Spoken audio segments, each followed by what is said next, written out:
So, good morning, everybody. Welcome to all our listeners this morning. And today we've got Dan with us. So, hi, Dan, how are you? Yeah, very well, thank you, Marie. Very good. How are you? Good, good, lovely. Well, we've got gorgeous sunshine outside today. Let's crack on with our interview because I'm intrigued to find out a bit more about you. So, who are you and what do you do? Okay, so Dan Barker, and I'm a photographer and video producer. I'm based in Ledbury, Herefordshire, and I specialise in industrial photography. So that's working with engineering, manufacturing, and tech companies predominantly. That sounds interesting. We're going to find out a bit more about that, I should imagine, as time goes through. So, can you Sure. take me back, and let's go through your career path before you started doing what you're doing now? Yeah, sure. So, well, I came out of university. I did mechanical engineering at university, and that was 2004, I think I finished. Had a year off because I didn't know what to do. So I went snowboarding for a year, which was good. And then I came back and I got a place at an aerospace engineering company where I used to live, where I grew up near Cambridge, which was a sort of training course. They put you through for 6 weeks.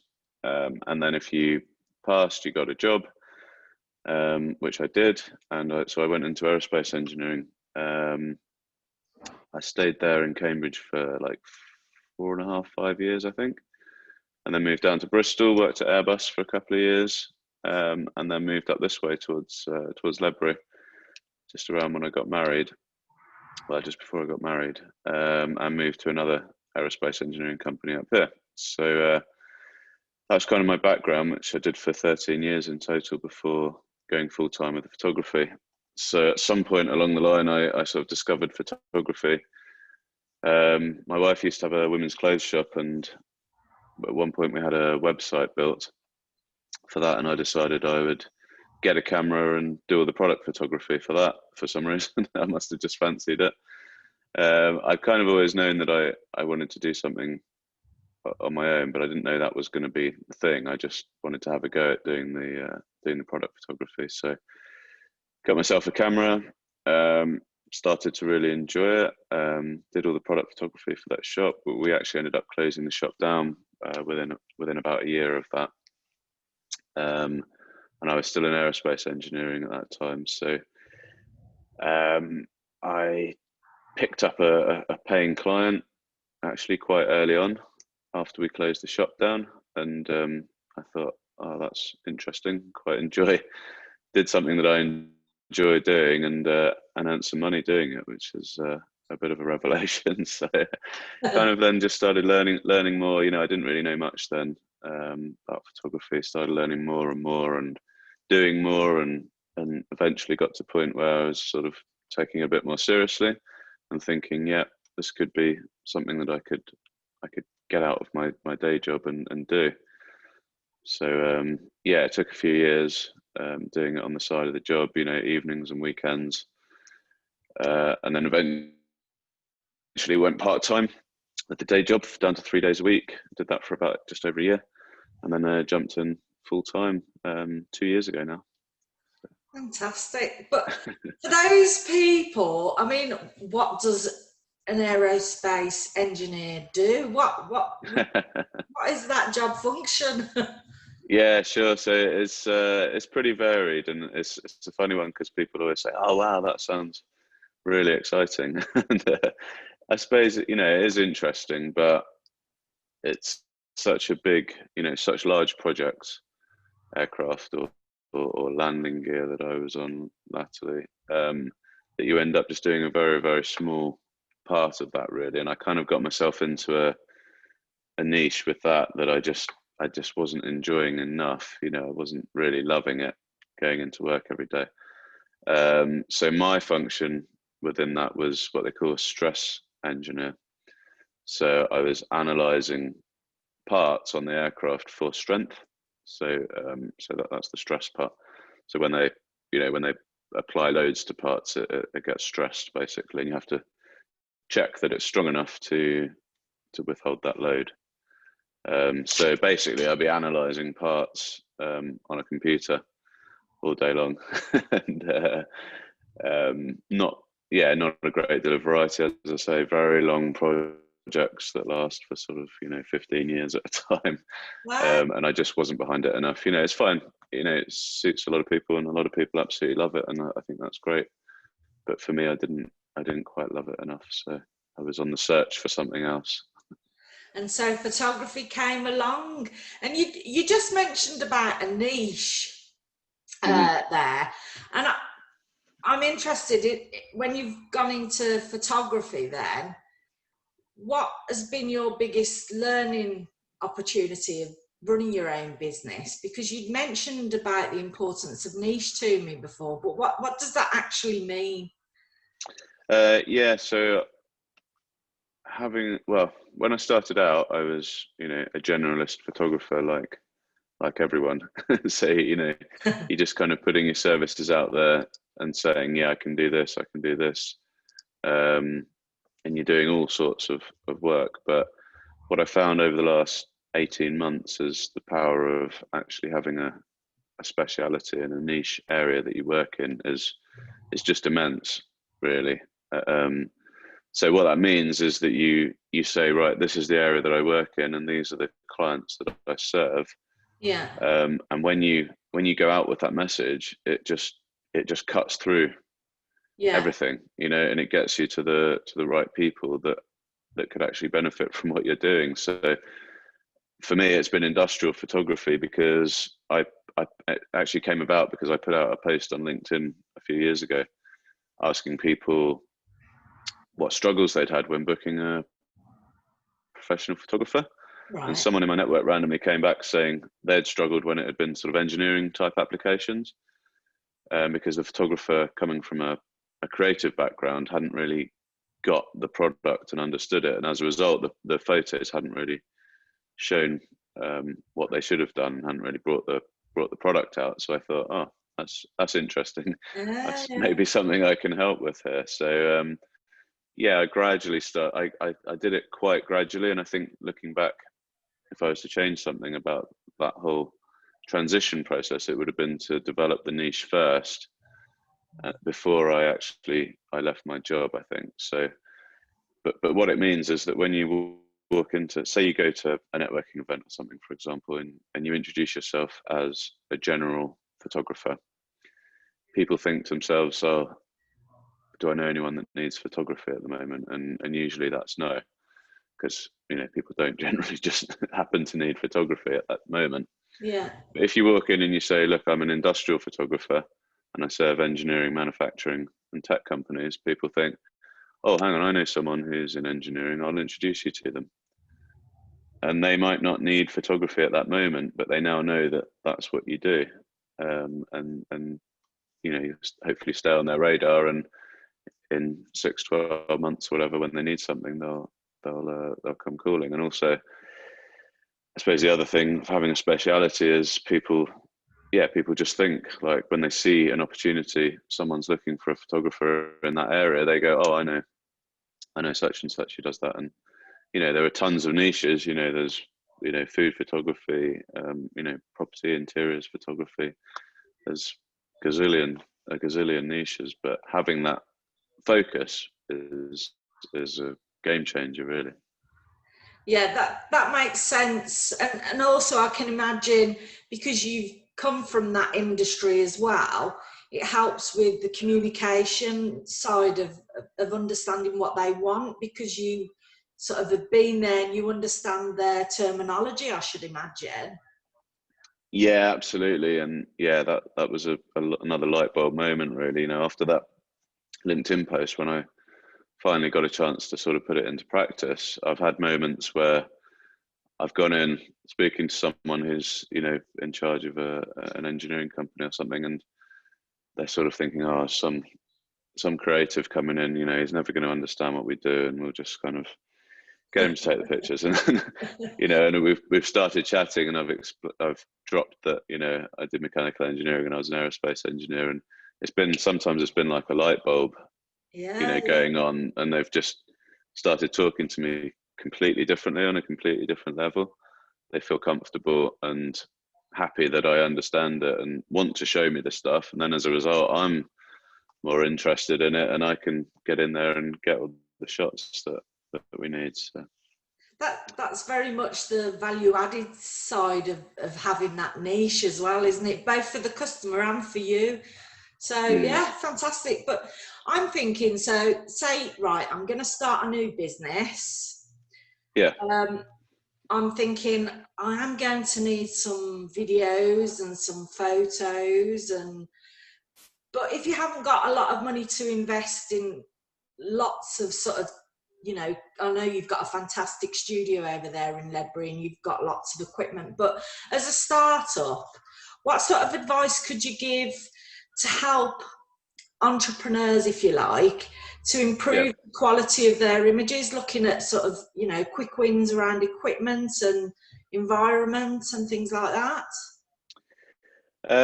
Yeah, I mean, of course it depends, what area they're in and what they need to photograph, but really, I mean, photography is in a large part all about light. So it's kind of looking at how the light's falling onto the things that you're photographing, and is there enough light, and is it clear? So if you're photographing products, for example, bring them near the window, make sure that there's plenty of light on them.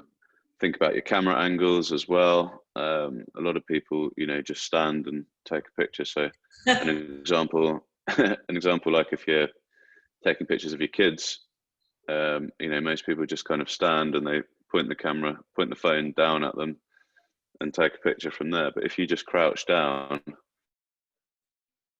take a picture at the kids level, it just looks so much better, because you're like there at their level with the kids and it's straight on. And so thinking about all those sorts of things, I think is important. I think the other thing is to think about how you're going to use the photos and what they're trying to do, because Yeah. you need each photo to actually do a job. If you've got a website and it's got photos on it, then you need to think about why they're there. Why are you showing that particular thing? Don't just snap a whole load of things and then think, oh, we'll slot them in somewhere and it will do. Just think through it purposefully, and think, okay, I need a photo for this page. This page is about X. Okay, the photo needs to show this. How Yeah. could I do that? And then think about what's in there, and hopefully come out with photos that you need and they're That, going to work for that's you. that's really good advice. So be clear of the purpose of your photography. Consider Mm-hmm. lighting, Mm-hmm. which you've already given me some advice on mine angle this morning, so I can tell you're on it already.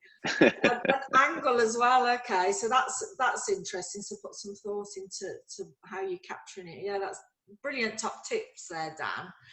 Yeah, no worries. So okay, so your business has progressed, it's starting to grow. So what advice would you give if they're then looking to think, okay, I can actually outsource this function of my business now? Mm-hmm. So, what sort of advice would you give in relation to photography and videography then when they're looking to appoint another business to join them? Yeah, sure. I think they need to first of all, look at that person's portfolio, Yeah. and do they like the photos and videos that they're seeing first of all, because they're going to produce something similar. That's their style, and what they do. So have a good look at what they do. Make sure it's they like it, and they're kind of working in their area, I suppose, as well. A lot of photographers that you find online will be kind of family photographers or wedding photographers, and although a lot of them do some decent product photography and that sort of thing, it might not be what they specialize in, and as a result you might not quite get the results that you want. So I think that's the first thing, is have a look at what they've done already, and if you like it, The second one really kind of relates back to what I was just saying about thinking about what the products, what the photos are going to be for, Yeah. and making sure that you've got a good brief for them when they come in, because you don't want to be paying for their time to sort of, get there on site, and half the day spent sort of thinking about how you're going to use the photos and things. So I think really carefully about, again, how you're going to use the photos. If you're putting together a website, for example, what pages have you got on the website? So you need a banner image for each page, probably. What could each of those look like? Make a detailed shot list for them, and you're going to get a lot more sort of bang for your buck, if you like. That absolutely makes sense, and it comes back to what you were saying about having your niche. I mean, you just mentioned about wedding photography.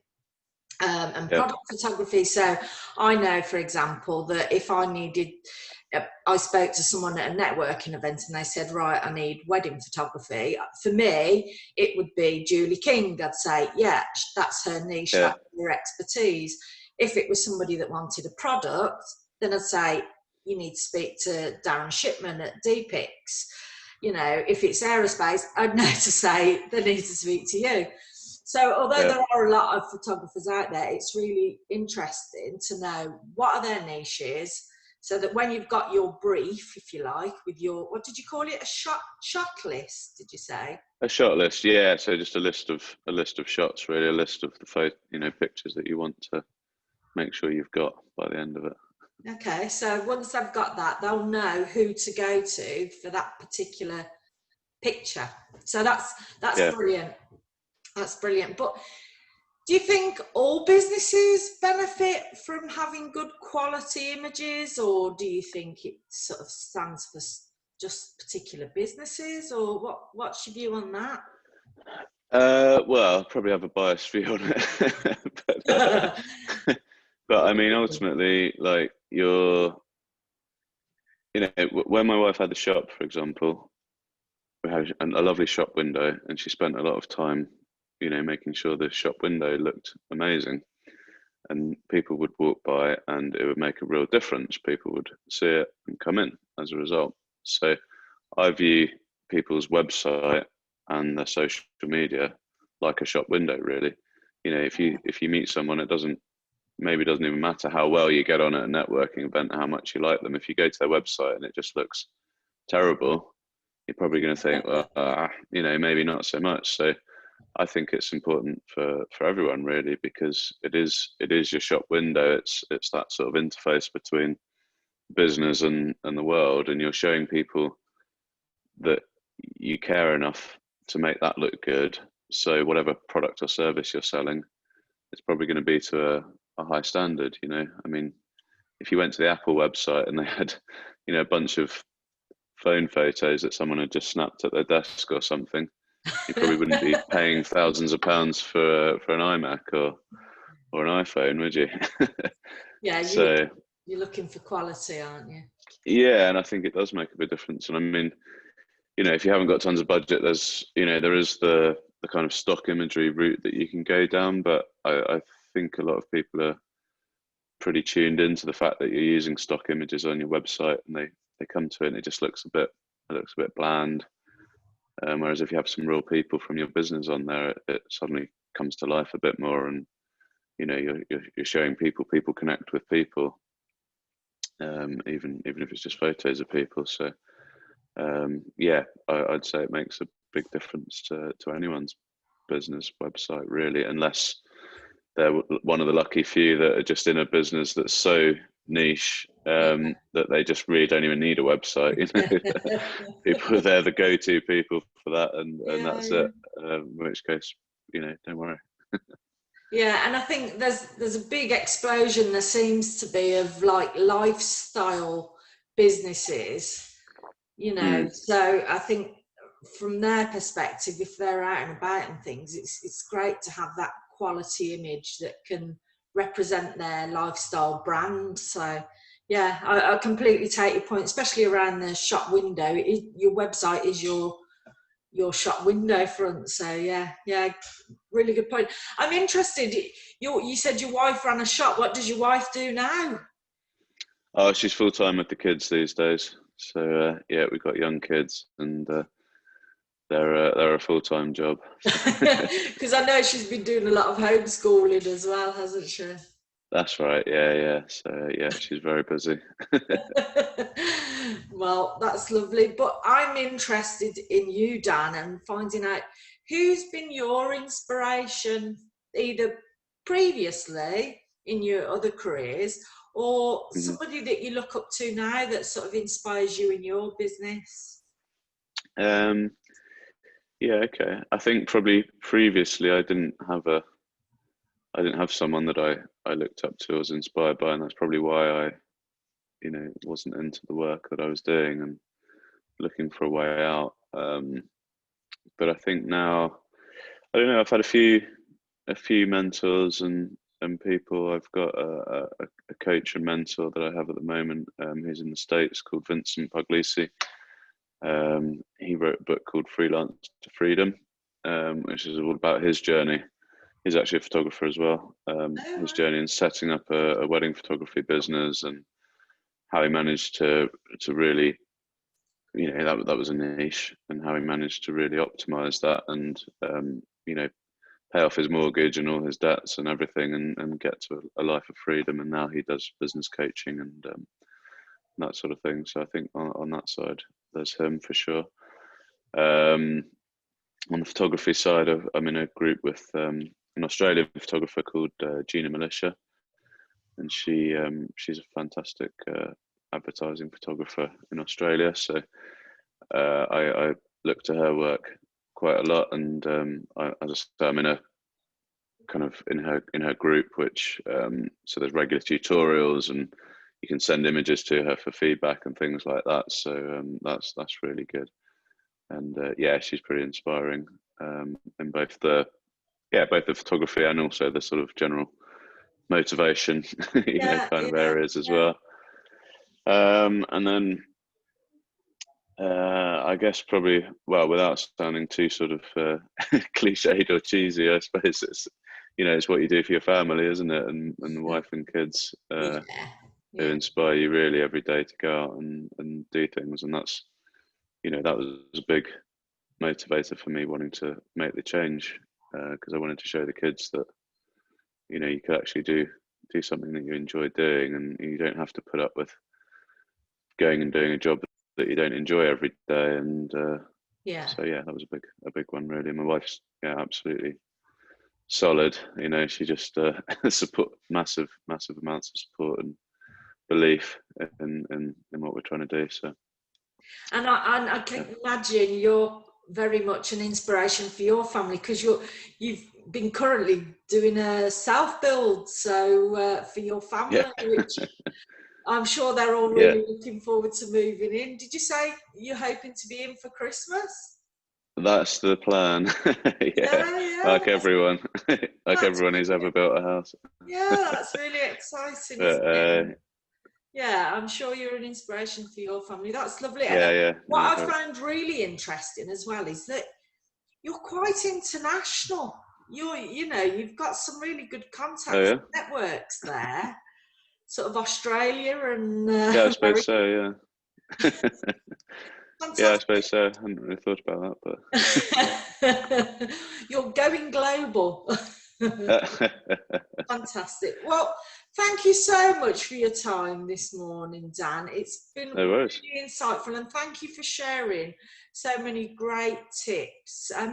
Now, what happens if somebody actually wants to get in touch with you? How do they reach out to you? Well, they're welcome to email me. I'm dan@danbarkerstudios.com.